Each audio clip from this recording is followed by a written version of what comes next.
हम राउर छोट भाई निकलाल यादव भोजपुरी गायक रवा सबके प्यार दुलार से गावतानी।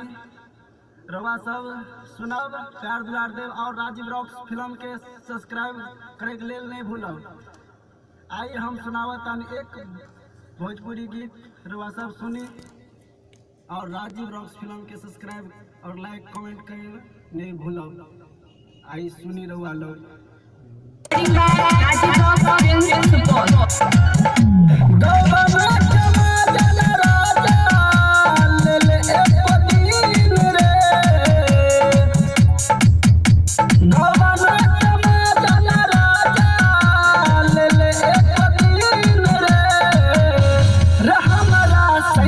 चोराइले बाबिल कोनो शौकीन रे, हमरा सैया के चोराइले बाबिल कोनो शौकीन रे।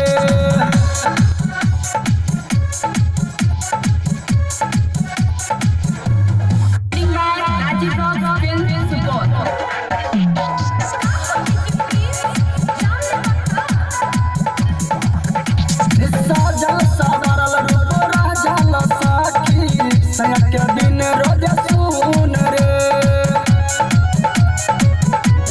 साथी सतहु में लागत छिनली है सैया हमरा से उ सहकीन रे।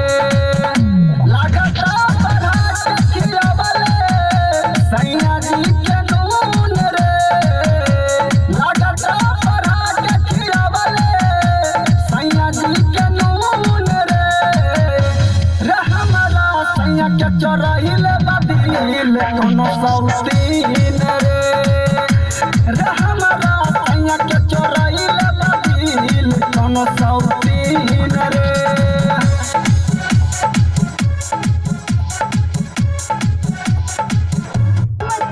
Recording by Rajeev rocks film Supaul.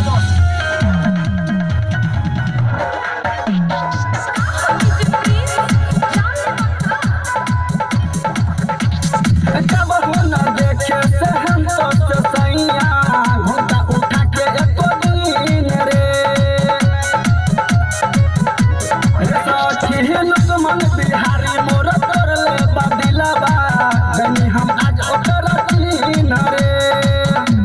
Adil अनेक के पंचा लिहब हम हुकीन रे, आदिल अनेक के पंचा लिहब हम हुकीन रे।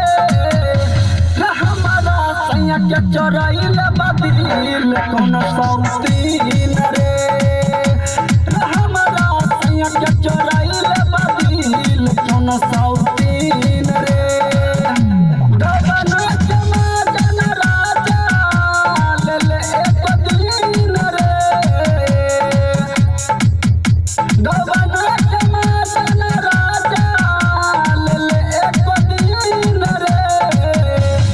हमरा सैया के चोराइले बाबिल कोनो शौकीन